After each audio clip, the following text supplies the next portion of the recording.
국민의힘이 이번에 유튜버들 저런 분들 포함해서 설 선물 보냈어요. 근데 그 6명이 또 거부했다고 하더라고요. 그 거부한 그 배승희 변호사 이런 사람들은 너 극우로 가야 된다. 난 안 받는다. 뭐 이런 소리예요. 이게 국민의힘의 투쟁력이 약하다. 그렇죠, 그렇죠. 더 세게 권영세 너는 왜 관저 앞에 안 왔냐 이 소리야. 네, 참 기가 차네요.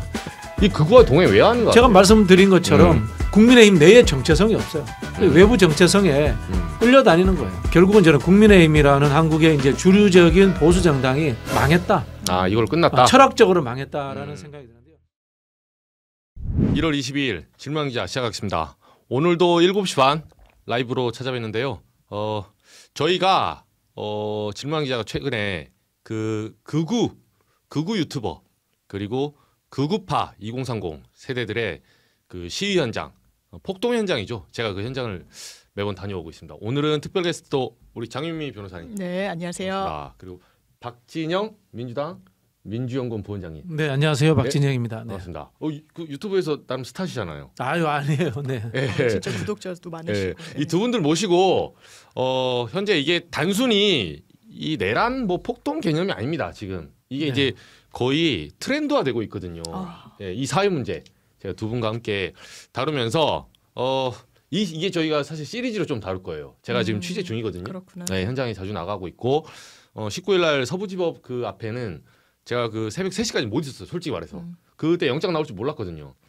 근데 저녁에 조금 보고 빠졌는데 그 서부지법 후문에서 이제 난동 사태가 그렇게 날 줄은 몰랐고 그래서 그날 저녁에 안국역은 제가 갔습니다. 네, 안국역에 가서 뭐 중국인 혐오, 임산부도 오시고 막 이렇게 여러 가지 장면을 봤고 그리고 어제 헌재 윤석열의 이제 출석하는 그 인파 속에서 어제는 경찰들이 작심하고 3,000명이 왔었어요. 애당초 폴리스 라이 벽 치고 근데 그 현장도 제가 가면서 어떤 식의 지금 극우파들의 난동이 있는지 또 그리고 2016년 박근혜 때와 어떤 차이점이 있는지 우리 사회가 어떻게 짚어가야 될지 이거를 뭐 신천지 뭐 예를 들면 정강훈 교회 여러 가지 배우 세력도 좀 논의가 되고 있어요. 제가 취재를 해가면서 또 여러분과 또 좋은 말씀 듣고 우리의 정확한 진단 한번 해보겠습니다. 네, 일단 그 저희가 현장 취재를 좀 했는데 영상 한번 보시죠. 이게 극우 유튜브의 영상입니다. 이게 왔어. 알았어, 그만할게. 나와, 나와.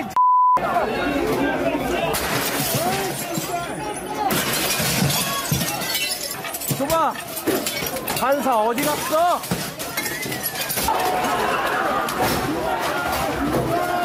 같은 거.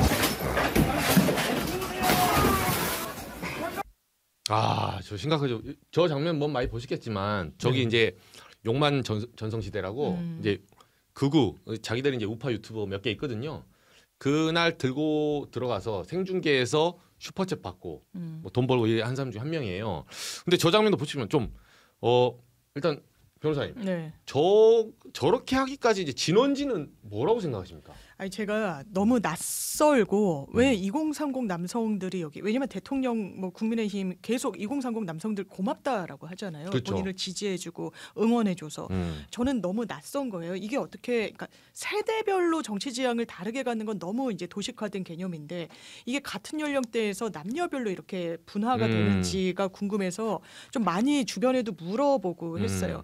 그러니까 지금 말씀 주셨다시피 이게 하나의 유형화 패턴화되면서 되게 오랜 히스토리를 가진 이 공고화된 이 공유 체계가 있다라는 거예요. 그들만의 유니버스 이런 표현을 쓰던데 그것이 커뮤니티에서 뭐 이제 게임 집단에서 계속해서 공유되다가 방아쇠가 당겨지면서 이게 이제 물 위로 나왔는데 거기에 가장 큰 도화선이 된 건 제가 2030 남성분한테 물어봤어요. 뭐라고 생각하냐 본인은. 이제 거기에 찬성하는 입장은 아닌 분이었는데 돈이라고 생각한다는 거예요. 이를테면 이 제2차 체포영장이 집행될 때는 물리적 충돌이 별로 없었어요. 바로 이제 그렇죠. 해산이 됐고 막 길에서 들어눕고 해도 그게 별 이제 타격감이 없는 상황이었는데 그러니까 이 극우 유튜버들한테 어떤 항의가 쏟아졌냐. 너네 못 막았어? 너네 뭐 하는 거야? 내가 막으라고 돈 줬잖아. 슈퍼챗도 쏘고 후원도 해줬는데 뭐 하자는 거야? 돈 내놔. 라는 거였다는 거예요. 그럼 이 사람들한테 이게 완전히 수익원인데 이게 생계인데 어떤 선택지가 남겠는가 관련해서는 그럼 우리 돈을 벌어야 되는데 돈이 되는 거는 이건 극단으로 가는 거다. 그리고 완전히 이렇게 폭력 사태 눈길을 끌잖아요.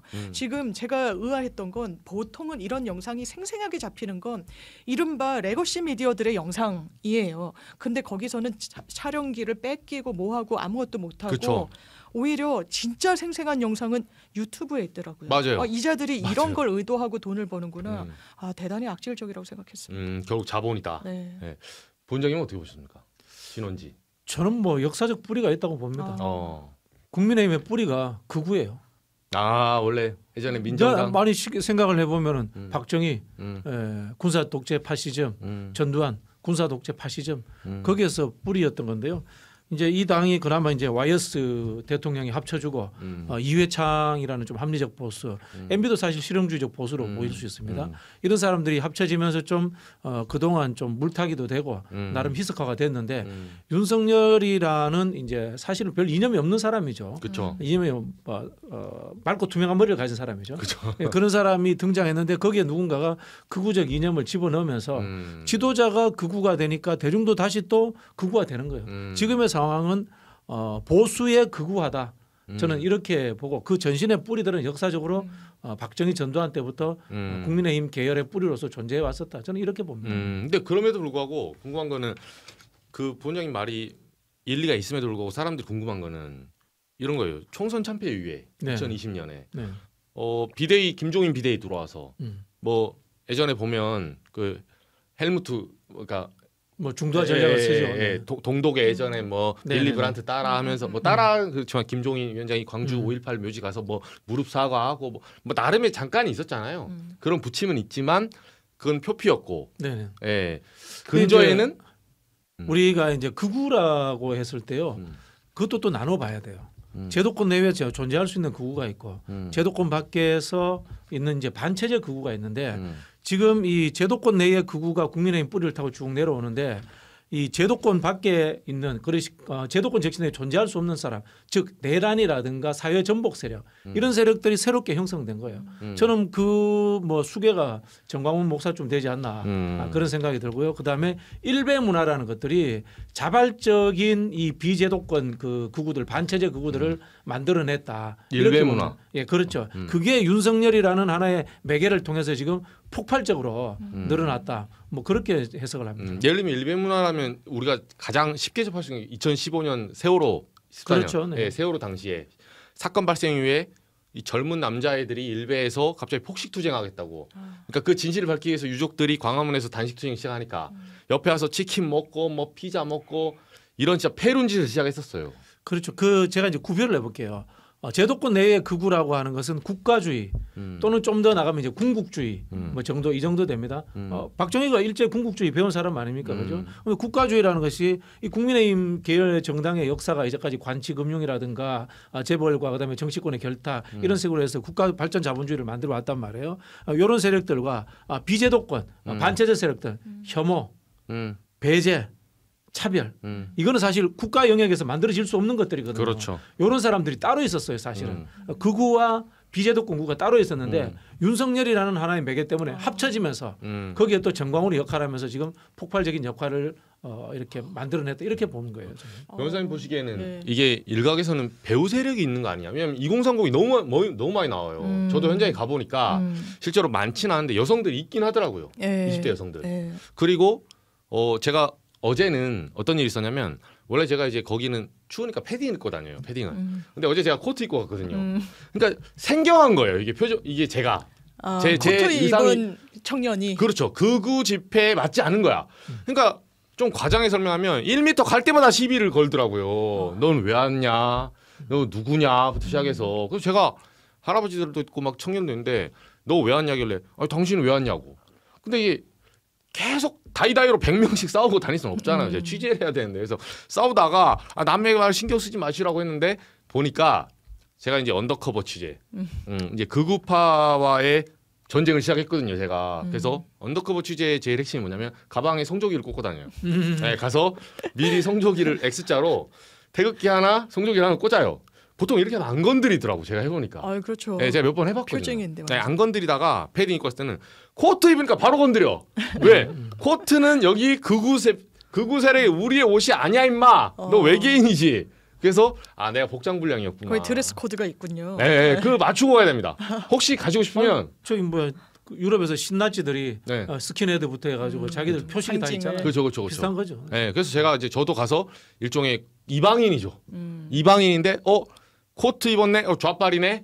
여기부터 시작하는 거예요. 그래서 제가 이게 옷을 드레스 코드를 안 맞추면 내 잘못이구나. 그렇구나. 네, 그래서 언더커버 취재의 핵심 언더커버를 기본. 이제 봄이 와도 이제 패딩 입고 가려고 하는데 배우 세력이 있단 말도 있어요. 아니 저는 그런 흔적들이 그런 거 아닌가요? 여기에 사실상에 어떻게 보면 극우의 우두머리 역할을 정강훈 씨가 담당을 하고 있는 건데 한번 올렸다 지웠잖아요. 이를테면 일당을 주겠다, 5만 원씩 주겠다 뿐만 아니라 무슨 여러 사업을 펼치는데 거기에 무슨 알뜰폰 같은 게 있다라는 거예요. 그걸로 이제 기업화해가지고 돈을 벌고 있고 그러니까 그래서 제가 좀 의아했던 게 일당을 주는 거는 뭐 그런가 보다 해요. 그런데 휴대전화 요금을 대신 내주겠다. 이게 본인들 사업이랑 연결고리가 있어서 그런가 보다. 왜냐하면 제가 여러 그냥 경로로 이런 사업을 한다라는 이야기를 들었었고 그러면 이거는 조직적으로 이 사람들을 내모는 거예요. 알바생일 수도 있고 거기에 이제 같이 부안해동하는 사람들일 수도 있지만 돈을 보고 아니면 거기에 또 뭐 아까 방아쇠가 당겨졌다고 하는데 정말 체제 전복적인 걸 정말 비주류로서 사회에서 정말 그림자로 하다가 이제 튀어나온 거죠. 왜냐하면 그 밑자락을 윤상현 의원 같은 사람들이 깔아준 거예요. 그렇죠, 김민전 그렇죠. 의원 같은 사람들이 밑자락을 깔아주니까 용기를 내서 이게 우리가 그냥 그 골방에서 우리끼리 으쌰으쌰 할 게 아니구나. 이렇게 나오면 할 수 있구나 하면서 그들만의 커뮤니티와 그들만의 리그에서 막 이 부분에 우월감을 느끼고 또 효능감을 느낀다는 거예요. 우리가 현장에서 이렇게 했다. 그러면 이게 다 이게 점점이 있지만 이걸 정말 이어주는 국면이 이 계엄에서 펼쳐진 거예요. 그러니까 배우가 있기도 하고 없기도 한 건데 어떻게 보면 배우를 등에 업고 나온 자들이 있고 아니면 자발적으로 나왔는데 거기에 정말 배우란 건 이런 어떻게 보면 이런 하위 문화 같은 게 있는 거죠. 왜냐하면 10대들이 알고리즘으로 많은 걸 소비한다고 하는데 그렇죠. 콘텐츠를 계속 보다 보면 자유 우파 역사관 같은 게 많이 뜬다라는 이야기를 들었어요. 그러면서 박정희부터 거슬러 올라가서 이승만 그 체제가 역사전쟁. 그런 콘텐츠를 하면서 야 이거 무슨 진보 좌파에서 이야기하는 이게 뭐야 이빠른 소리만 하고 그리고 또 거기에 대한 어떤 혐오감 같은 걸 갖고 있더라고요. 이른바 정치적 올바름. 그러니까 제가 대학을 다닐 때만 해도 아니 그래 어쨌든 정치적으로 올바른 행동을 해야지. 정치적으로 올바른 말을 해야지. 야, 너 이렇게 하는 건 정치적으로 올바르지 않아. 이런 게 문화였다면 지금 저희 세대는 정치적 올바름? 너네 정말 똑바로 살아?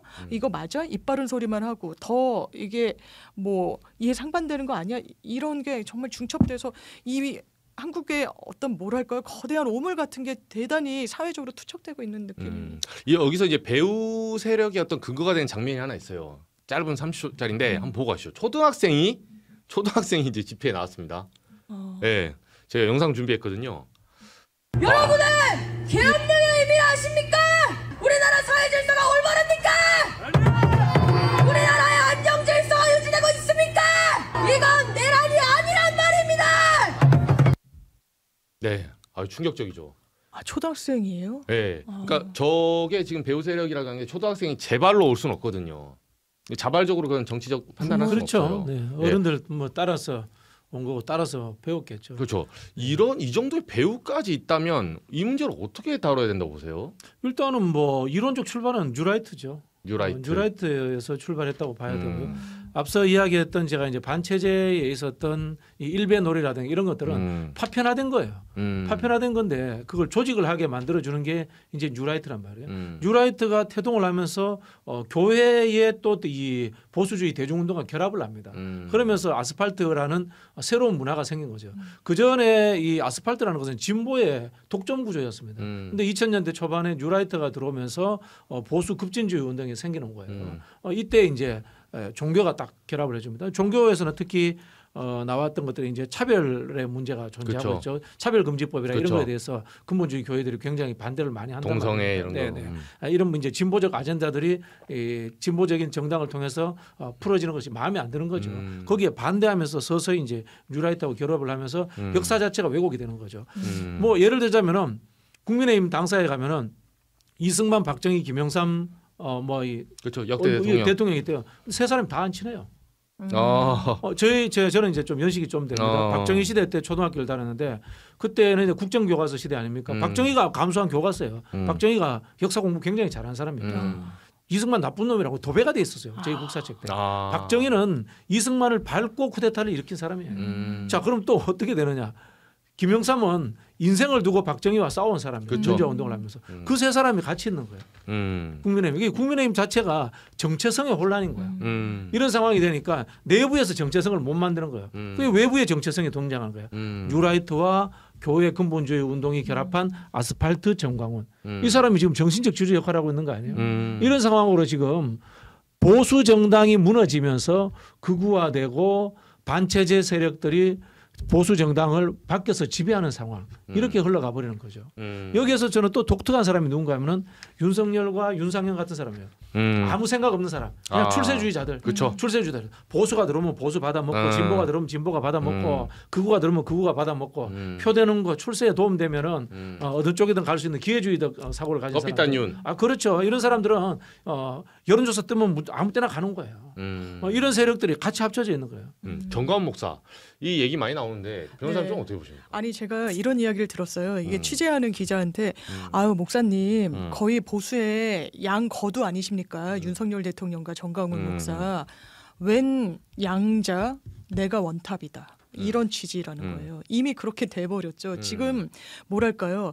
국민의힘은요. 김재원 전 최고가 뭐 정광훈 목사랑 보수 뭐 우파 통일 뭐 이런 얘기했다고 징계했었어요. 얼마 전까지만 해도. 맞아요. 그런데 야금야금 이 정치적 지분을 늘려오고 있는 거예요. 이 정광훈 씨를 위시한 그 세력들이 이른바 아스팔트 강성 지지층들이. 그러면서 국민의힘 내부에서 지분을 굉장히 많이 잠식해가고 있습니다. 그거 무시할 수 없는 지경까지 온 거예요. 국민의힘이 거기에 그러면 단절하고 이 부분을 끊어내느냐 그럴 의지가 없어 보여요. 그거라도 가져가자라는 거예요. 그거를 밑바탕으로 해서 우리가 뭐 확산을 하든 확대를 하든 더 뻗어나가 보자라고 이야기를 하는 아주 패착 중에 패착인 선택을 해서 오히려 키워주는 거죠. 역설적으로. 그리고 그 아래로 들어가는 국면까지 펼쳐졌다. 그러면 누가 득세합니까? 정광훈의 말을 듣는 이른바 정말 이런 사실상 폭도들. 폭력을 정당화하고 사법부를 무너뜨리는 이런 난동을 부리는 자들이 득세하는 거예요. 그러니까 말 한마디 못하는 거예요. 국민의힘. 누가 이번 사태에 대해서 정말 날석에 비판한 의원 한 명 저 못 봤습니다. 국민의힘에서.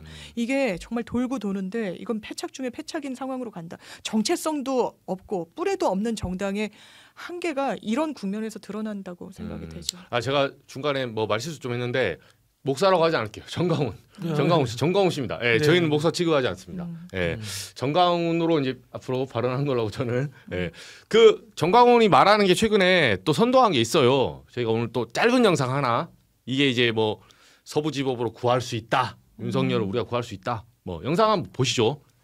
이미 나라가 북한으로 넘어간 상태입니다. 윤석열 대통령이 힘을 얻으려고 우리는 바로 공덕동으로 이동을 하려고 합니다. 그렇죠. 정말 이거 심각하고 오늘 그래서 사실 구속된 사람이 한 명 있어요. 그 기사가 계속 이제 나왔는데 제가 여기 취재 막 오기 전에 사랑제일교회랑 통화가 됐습니다. 네. 뭐 이름 말할게요. 어차피 기사 다 나왔으니까 이형석 특임 전도사. 그 저기 영상에 나왔던 분. 그 7층 가서 그 문 부시고 이 사람 이제 잡은 거예요. 구속이 됐는데. 이 사람이 이제 사랑제일교회에서 입장문을 냈거든요. 이제 그 사람이 구속된 다음 기사가 나오니까 사랑제일교회는 우리는 직책이나 저 사람이에요. 저 사람. 저 화면 보시면 저 유튜브처럼 해갖고 발로 차고. 근데 이제 사랑제일교회는 직책이나 그 이제 뭐 사례비를 주지 않았다. 이거 전도사라고 해서 우리가 한 거 없다 이런 식으로 이제 얘기를 했어요. 근데 제가 보니까 전도사인 게 아니라 판결문이 하나 있더라고요. 작년 5월입니다. 이분이 이제 그 민사합의부 거기서 민사소송 판결문 딴 게 하나 있었는데 여기 보면 이제 판결문에 특임 전도사라고 나와요. 보통 전도사는 교구란 게 있잖아요. 자기 지역. 그렇죠. 근데 관리하는 지역은 없고 특임 전도사. 이 특임 전도사가 뭘 하냐면 정광훈 욕하는 사람들 쫓아다니면서 괴롭히는 거예요. 욕하고. 그러니까 방금 저거 보면 서부지법이 정광훈이 좋아하는 윤석열을 괴롭힌다. 그래서 나는 서부지법 7층 올라가서 영장판사 내가 끌어내겠다. 논리가 딱 맞죠. 절대 선이라고 보면 맞는 거죠. 십자군 맞네. 네, 십자군이죠. 십자군 맞네. 예. 그래서 본인 딴에는 성전을 벌이는데 이분은 이미 그 완전히 그 선악 구도가 없어요. 이미 자기들의 종교화돼서 밀어붙이겠다. 폭력도 정당화시킬 수 있다. 이 정도로 왔고 이제 사랑제일교회에다가 제가 물어봤어요. 여기서 이제 저한테 하는 말이 이 얘기하더라고요. 그 기자님, 제가 이제 전화 오늘 8통에 있거든요. 오시기 전에 제가 콜백 받으라고. 전화 엄청 안 오다가 6시 넘어서 오는 거야. 그러면서 여성분이 전화가 와서 사랑제일교회 홍보팀이래요. 너무 나긋나긋하게 콜백이들 죄송하다 막 하면서 여러 가지 이제 제가 딱 받는 순간에 수법이 좋구나. 정강훈이 전화했으면 제가 굉장히 기사 뾰족하게 쓸 거 아닙니까? 그러니까 아주 소프트하게 하는데 저는 이제 극우와의 전쟁을 선포했기 때문에 그거 감사한데요. 그래서 특임 전도사란 말을 쓰지 말아달라는 소리예요. 그러니까 제가 얘기를 했죠. 그럼 판결문 바꿔오시라고. 정정 청구를 해라. 그 나한테 물어보지 말고 저는 민사 서울 남부지법 민사합의부에서 쓴 단어를 쓸 테니까 특임 전도사는 제가 죄송한데 제가 알 바가 아닙니다. 그분이 특임은 제가 어떻게 합니까? 판결문보다 더 명징한 그건 없죠. 그렇죠. 그럼 남부지법 합의문에 정정 청구를 하세요. 받아오면 제가 바꿔드리겠다고. 다만 판결문이 고쳐지기 전에는 저는 못 바꾼다. 그냥 이건 거의 맞는 거예요, 사실은. 저한테 지금 언론사들한테 이제 이렇게 좀 잠재우려고 전화해서 지금 막 수습하시는데 사랑제일교회는 이미 이 이영석 특임 전도사의 존재를 알고 있어요. 네. 아무튼 이렇게 됐는데 지금 국민의힘이 이번에 유튜버들 저런 분들 포함해서 설 선물 보냈어요. 게다가 오늘 왜 보냈냐고 물어보니까 아니 이 대한 언론 아니냐 이런 말까지 했거든요. 어떻게 보세요? 근데 그 6명이 또 거부했다고 하더라고요. 네, 그 거부한 그 배승희 변호사 이런 사람들은 더 극우로 가야 된다. 난 안 받는다. 뭐 이런 소리예요. 국민의힘의 투쟁력이 약하다. 그렇죠. 더 세게 가야 권영세 된다. 너는 왜 관저 앞에 안 왔냐 이 소리야. 그 소리예요. 참 기가 차네요.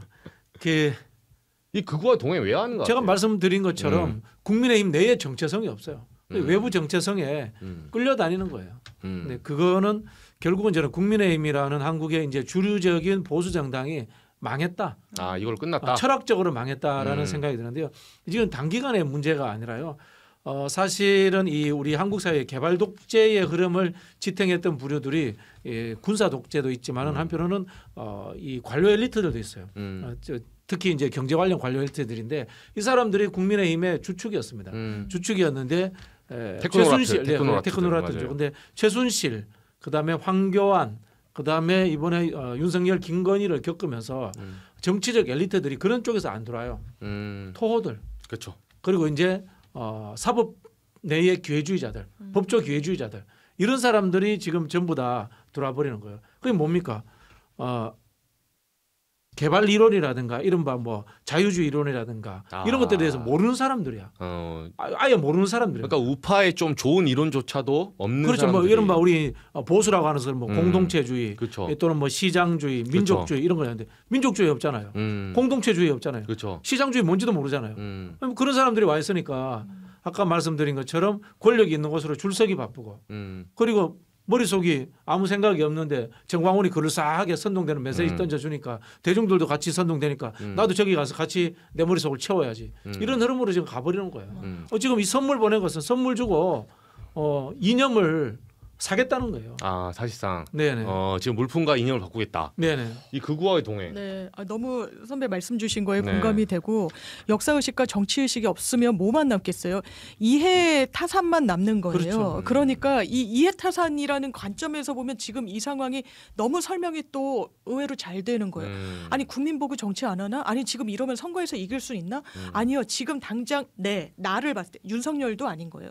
윤석열의 이익, 윤석열의 말로 관심도 없고 이미 끝났다는 판단을 내릴 거예요. 왜냐하면 이해 타산에 밝은 사람들은 정확하게 진단하거든요. 본인의 이해관계를 그렇죠. 헤아리기 위해서. 윤석열과 같이 가는 신용을 한다는 점에서는 전 더 나쁘다고 봐요.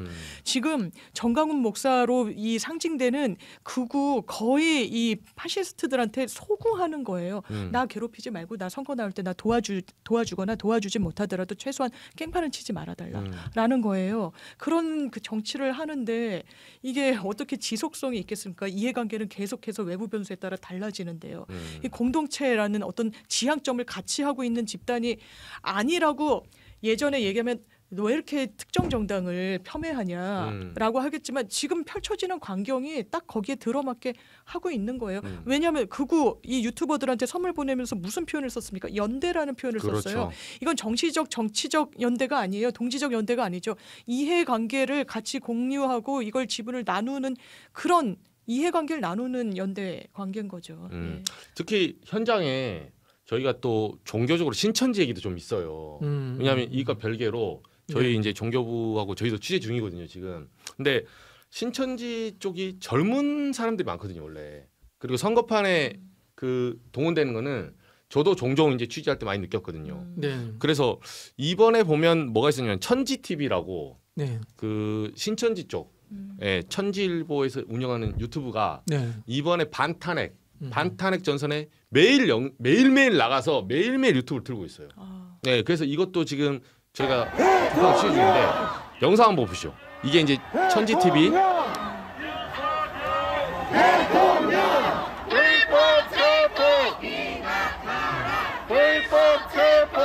네.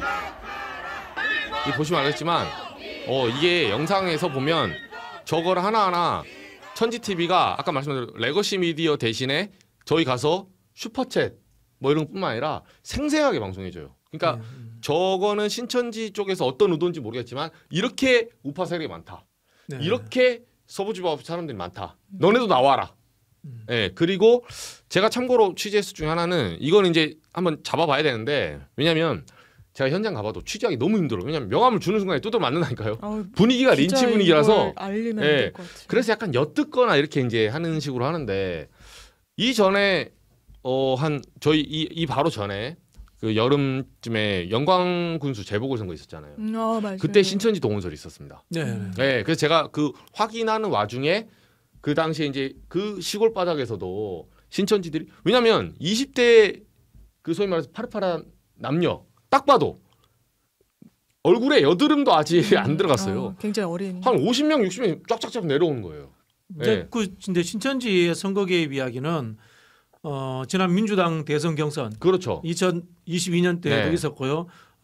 국민의힘에도 마지막에 네. 그런 이야기가 윤석열 있었습니다. 캠프 쪽 캠프 지원설이 있었죠. 있었거든요. 네, 그 이제 종교의 정치적인 개입, 특히 이제 기독교 계열의 뭐 살짝 이제 벗어나 있는 종교들 그렇죠. 제가 표현을 정확하게 모르겠습니다. 이런 부분들은 보면은 우월주의라든가 네. 타종교에 대한 배타성들 이런 것 때문에 한국에서 나타나는 또 특수한 현상이 아닌가 이런 생각도 들고요. 한편으로 정당의 양극화 현상이라는 것은 이거 사실은 민주주의의 고유한 속성 중에 하나예요. 민주주의를 하다 보면 이런 일들이 벌어집니다. 그리고 또 하나는 당내 경선이 활성화되면과 이거 당내 민주주의가 되잖아요. 그렇죠. 그것도 고유한 현상 중에 하나입니다. 이런 이야기를 많이 합니다. 당내 경선은 좌우 극단으로 가라. 당내 선거는 이데올로기가 강한 사람을 잡아야지 유리하다. 그렇죠. 진보 정당에서는 진보적인 사람, 보수 정당에서는 보수적인 사람. 그게 유리하다. 이런 이야기를 하거든요. 이게 민주주의의 고유한 현상인데 왜 이런 일들이 벌어지냐 하면요. 민주주의라는 것은 다수의 지구예요. 51%를 획득하기 위한 전쟁인데 여기에서 한국의 민주주의 하는 분들이 공화주의를 다 버리고 놓치는 거예요.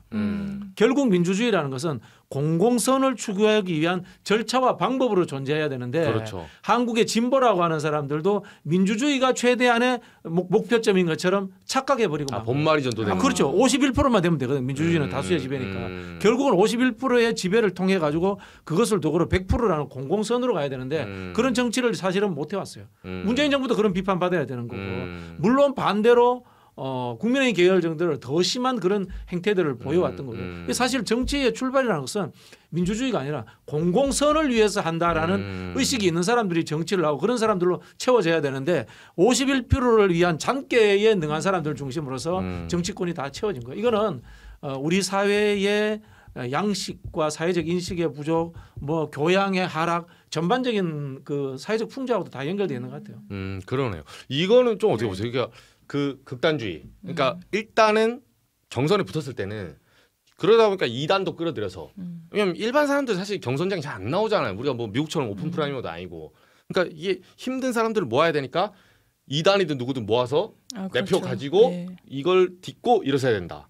뭐 이런 풍토에 대해서는 그러니까 제가 말씀을 들으니까 이 풍토가 정말 문화와 정서 그리고 어떤 그런 부분도 있겠지만 말씀 들으면서 제가 드는 생각이 이거 정말 그러면 제도의 문제도 있겠다. 이른바 51%면 51의 지분을 갖는 게 어떻게 보면 맞는 거잖아요. 그렇죠, 근데 그렇죠. 100을 갖는 선거제를 갖고 그렇죠. 있잖아요. 그렇죠. 이게 과연 맞는가? 그러니까 무리를 하게 되는 거예요. 내가 정말 한 표만 더 받아도 되니까 무리를 넘어서 불법도 하게 되고 막 줄줄이 저희 뭐 지자체장들 특정 지역 같은 경우에는 뭐 감옥을 안 간 사람을 찾기가 어렵다고 하는 것도 맞아요. 어떻게 보면 큰 틀에서 보면 다 이런 맥락이 있는 것으로 보여서 또 만약에 호남이나 영남 각 당에 깃발만 꽂으면 된다라고 하는 지역들은 또 자당에서 더 그런 부분들이 드러나고 이거는 선거제를 정말 좀 들여다봐야 되는 문제 시사점도 던져준다는 생각이. 선거제뿐만이 아니고요. 근본적으로 저는 초중등학교부터 사회 교육을 굉장히 광범위하게 넓혀야 된다는 생각이 듭니다. 사회교육. 네, 이 이야기가요. 뭐 제가 좀 어렵게 설명드리면 그 누구야 그 가수 이상한 사람 나훈아 씨 소크라테스 이야기하는데 이 3000년 전에 소크라테스의 죽음부터 나오는 이야기예요. 소크라테스가 민주주의를 나쁘게 이야기하고 비판했다고 해서 죽는단 말이에요. 그렇죠, 그렇죠. 소크라테스는 이른바 이제 공화주의자예요. 근데 인류의 역사라는 것은 이 민주공화정의 역사가 같이 짬뽕되어 가야 되는데 계속해서 이게 아니라 다수만 되면 상대를 억눌러도 돼라는 이런 논리로서 지배와 피지배로서 만들어 버린 거예요. 이 과정 속에서 이기지 못하면 상대는 적대적으로 깨부셔야 될 대상들 이런 풍토가 이제 완전히 자리 잡았고 이게 사실은 한국에서 87년 민주화 후에 많이 깨졌어요. 좋아졌어요. 좋아졌는데 이게 언제 다시 부활되냐면 노무현의 죽음과 그렇죠. 박근혜의 탄핵으로부터 양대 정파는 양립할 수 없는 적대적 사고로 그렇죠. 완벽하게 이제 빠져버린 거예요. 그렇죠. 이거 사실 우리 CBS 같은 기독교 방송에서 해결해야 되는 문제야 이거. 아, 이거 너무 힘들어요. 저희가 노력하겠습니다. 일단 극우파를 제거해야 돼서 네. 제가 현장에 맨날 나오는데 이 연장선에 딱 하나만 더요. 한 칸 더 나가 보시죠. 근본적으로는 이게 표피적으로 현상은 알겠어요. 이제 진단은 정확합니다. 2030의 지금 지지율이 국민의힘에서 여론조사에서 상승세로 잡히잖아요. 그거는 현장에 제가 취재를 해보면 현장에 나오는 인파하고도 얼추 커플링이 돼 있어요. 그렇죠. 네, 디커플링이 아닙니다. 그래서 이거를 덮어놓고 무시할 수는 없어요. 그러면 이 총체적인 어떤 이런 세계관 내지는 그들을 이해하는 왜 여기까지 빠졌을까? 이 사람들을 레이밍처럼 몰고 가는 윤상현 뭐 등등등 이런 어떤 현재 정당, 극우 정당 이런 정당의 문제도 있지만 근본적으로 이 문제의 원인을 어떻게 봐야 되고 원인을 정확하게 진단해야 솔루션이 나오는데 어떻게 보시나요?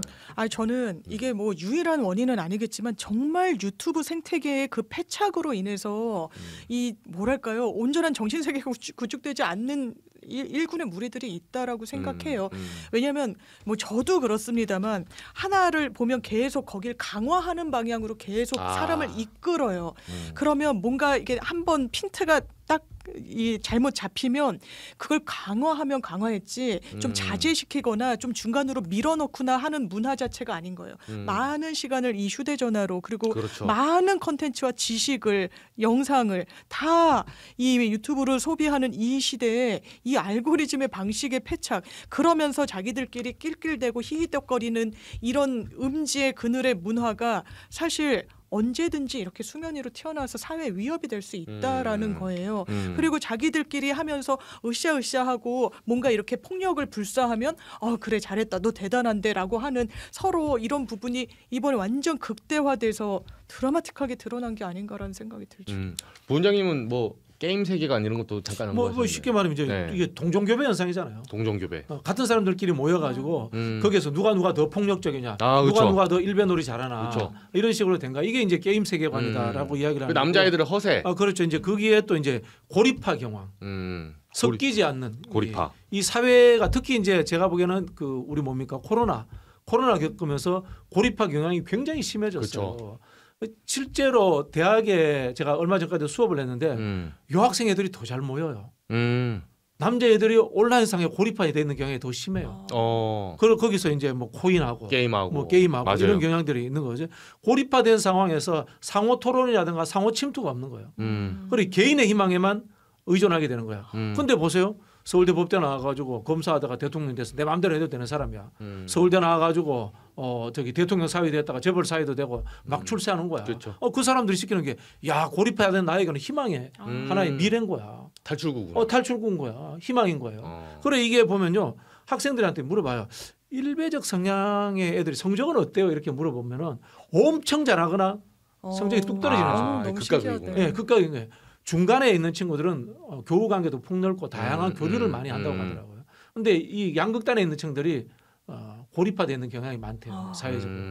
그런 사람들의 입장에서 윤상현이라든가 윤석열을 보면은 자기들이 본받아야 될 출세의 모범이죠. 완전 롤모델. 그런 뭐 모델이 되는 거예요. 결국은 뭐냐면은 개인이 자유도 누려야 되지만은 책임도 져야 되는 거고 그것들이 공동체 속에서 서로 상호 침투하면서 깎여져 가지고 거친 돌멩이가 매끄러운 자갈골이 돼야 그렇죠. 되는데 그래서 사회적 구성원들이 부드럽게 섞여가는데 그런 과정들이 우리 사회에서 코로나도 역할을 했고 많이 이제 파편화되면서 사라져 버린 거죠. 저는 실제로 취재를 하면서 이제 들어보니까 지금 이 세대가 딱 2014년 그 세월호 때 보면 중고등학생, 네네. 예. 그리고 이 친구들이 대학 갔을 때 코로나를 터져요. 나이대가 딱 정확히 이제 10년 단위로 움직이거든요. 그렇구나. 초등학교 때 다니다가 자기는 대학교 올 쯤에 코로나 터져서 또 고립화되는 거예요. 네네. 그러다 보니까 말 그대로 이제 부딪히면서 배우잖아요. 이렇게 부딪히면서 소위 말해서 이제 그 사회화가 돼요. 왜? 힘으로 눌러주니까 군대 가보면 이제 첫날부터 늦잠 못 잔다는 걸 바로 보여주거든요. 그리고 그걸 꼭 억압하기보다는 사회화라는 게 그런 거거든요. 근데 이거 굉장히 이거 꼭 짚고 넘어야 되는데 우리 때만 해도 군대가 사회화 과정의 역할을 했거든요. 요즘은 일베화 과정의 역할을 해요. 완전 동종교배인 거야 지금. 오히려 그런 말을 막 써도 되고 하는 분위기 있지 않습니까? 남성들만 있는 또 공간이 환경이 마련돼 그리고 있고. 폐쇄, 고립 이게 굉장히 큰 문제라고 어떤 사회학자 한 분이 이야기하더라고요. 군대에 오히려 그 일베들을 모아놓으니까 네네네. 그 내용만 자체가 일베 세트로 그런 분위기가 많아진대요. 게다가 요새 또 그러니까 뭐 당연히 폭력은 안 좋지만 인권 하다 보니까 그렇죠. 예. 당연히 그 통제력은 좀 상실돼 있고 그렇죠. 이건 좀 다른 얘기긴 하지만 네네네. 그게 쭉 이어지는 현상이네요. 네네네.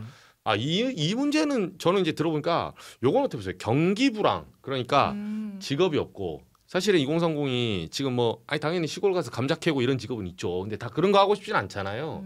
그러다 보니까 도시에서는 이제 취업이 잘 안 되고 그래서 열패감 속에서 탈락한 나고자 그래서 맨날 PC방 가고 이러다 보니까 아마 그런 현상들이 일탈하고 그럼 뭐 노동 정치학에서도 그런 이야기를 해요. 노동자들이 월급 받는 임금 생활자로서 살 때는 상대적 진보 정당을 많이 찍어요. 실업한 지 6개월 되면 상대적 보수 정당을 찍는다고요. 개별화되는 거예요. 그렇죠. 뭐 예를 들어 볼게요. 전 세계에서 어쨌든 정당 정치가 제일 잘 되는 나라가 독일이라고 하는데 그렇죠. 독일의 사회민주당은 노동자, 공무원, 그죠. 공급세정할자들 중심으로 돼 있어요. CDU라고 하는 김민영은 자영업자, 농민들 위주예요. 개별 사업자들 중심인 거예요. 그렇죠. 예. 이 개별 사업자들은 아까 말씀드린 것처럼 왜곡되고 편향적 정보에 노출될 가능성이 더 높고 그다음에 그것을 사람들의 관계 속에서 시정할 가능성은 더 줄어드는 거죠. 그러네요. 그래서 이제 일배적인 사고를 갖고 있는 청년도 직장 생활 한 5년 하면은 사고 버리게 된대요. 그렇죠. 결국은 사람들 이게 사회가 뭡니까? 사람들의 집합자지 않습니까? 인간이라는 게 뭡니까? 사람끼리 지탱해 주는 게 인간이잖아요. 그 속에서 인간이 사회적으로 융화되고 통합되면서 극단적인 생각을 버리게 되는 거죠. 이게 일자리 정책이 어떻게 보면 복지 정책이고 일자리 정책 취업률이 엄청 중요하다는 엄청 생각이 중요하죠. 드는 거예요. 그러네요. 유럽에도 실업자들이 전부 다 그렇죠. 청년 납치되고 이렇지 않습니까? 그래서 제가 요즘 주장하는 게 저출산 고령화 정책 하지 마라. 당분간 계속 저출산으로 가자.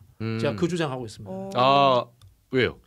일자리가 다 취직시켜야지. 일단 네. 그리고 3D 업종 없애고 좋은 일자리로 좀 전환시켜줘가지고 완전 고용 국가를 만들어 보자. 그런 이야기다. 우리 이제 케인즈주의 이야기하잖아요. 케인즈주의가 수요 조절 이론으로 뭐 경제적으로만 생각하는데 철학이 있어요. 사람은 인간은 일을 통해 가지고 사회화되고 공공선을 추구하는 자율적 책임 있는 인간이 된다. 뭐 그런 이야기거든.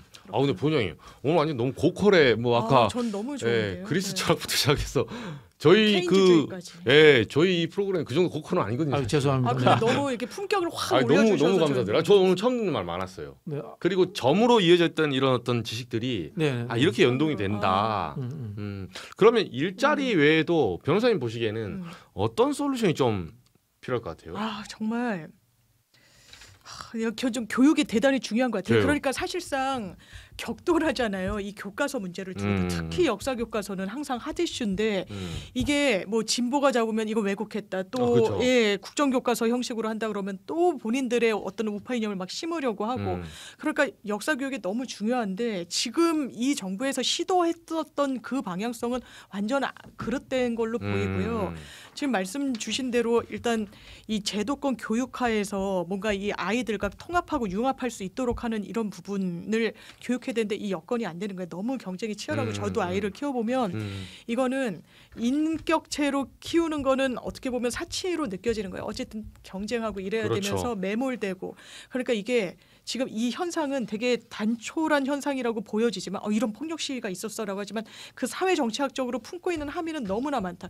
이런 어떤 컨텐츠를 소비하는 방식의 문제도 있고 유튜브 생태계의 문제, 그 커뮤니티 세계의 문제, 남성들의 그 군대에서까지도 이제 확산된다는 그런 부분들, 그리고 교육의 문제, 취업의 문제 정말 해결해야 될 게 한두 가지가 아니다 이런 생각이 드네요. 그러네요. 아니 그 저 사이에 또 댓글 한번 그렇죠. 이제 그 말씀은 맞는 것 같아요. 이영 씨와 이영님 말씀. 그렇죠. 그렇죠. 근데 극소수 일부가 그렇죠. 뭐 그렇다는 네. 거예요. 과거에 그런 사람들끼리 또 모인대요. 그렇죠. 과거에 비해서 그 말이고. 근데 확실히 그 지금 세대들이 그런 건 같아요. 사이버 세계와 사실 오프라인 세계가 구분이 안 되잖아요. 요새는. 왜냐하면 저희들도 댓글로 보고 반응하고 사실 아니 여기 온 사람들이 대부분 오프라인에 존재하는 사람들 확률이 높겠죠. 근데 드루킹 사태나 뭐 한동훈 전 대표 뭐 단계 게시판 사태 보면 존재하지 않은 사람들도 있을 수도 있거든요. 이러면서 그러다 보니까 온라인의 의견을 표출을 많이 한 사람이 더 과대대표되는 뭐 이런 현상도 있더라고요. 그러다 보니까 계속 이 현상이 일어나고. 그리고 요즘 뭐가 있냐면 댓글 정치라는 게 있어요. 댓글 정치. 정치인이 자기 머릿속을 비우고 댓글 따라가는 거예요. 이게 뭐 여야 공이 저는 많은 숫자가 존재한다 이런 생각이 드는데요. 그러면은 정치 지도자가 되어서는 안 됩니다. 알겠습니다. 유명한 그 이야기가 있어요. 지도자는 이데올로그라 해야 된다. 라는 이야기를 했습니다. 종합적인 방향과 철학을 가지고 세상을 끌고 가야 되려고 하는데 사실은 우리 한국 사회가 87년 이후에 2000년대 초반에 뭐 최고의 전성기를 가다가 정치의 퇴조예요. 정치의 퇴조예요. 그러다 보면 정치 엘리트가 사회의 최고 엘리트라고 볼 수 없잖아요. 지금. 그렇죠. 뭐 그런 상황들이다 보니까 정치가 오히려 댓글을 뒤따라가는 이런 뭐 대중 추수라고 하죠. 이것도 사실은 민주주의의 본질적 현상 중에 하나입니다. 그런 부분들이 생기니까 이런 정치가 더 뭐라고 합니까? 상호 침투 같은데 대중이 그 구구화되니까 지도자도 구구화되는 이런 상황으로 가는 것 같아요. 그러네요. 오늘 또 강의 한 편을 들은 것 같은데 분양이 너무 감사드리고요. 네. 저희가 40분 훌쩍 가버렸어요. 그러네요. 40분이. 이제 집에 제가 갈 시간. 특집을 한번 그 정치 철학 특집으로 한번 모실게요. 뭐 그렇게까지는. 네. 그래서 뭐 1시간 정도 또 이렇게 나중에 한번 따로 코너를 마련해서 모셔서 이번 이 사태를 좀 더 딥하게 한번 분석해 보겠습니다. 정말 심도 깊게. 오늘 일단 여기까지 하고 네. 저희가 또 다음번에 오시는 걸로. 감사합니다. 고맙습니다. 고맙습니다. 감사합니다. 네, 고맙습니다. 네.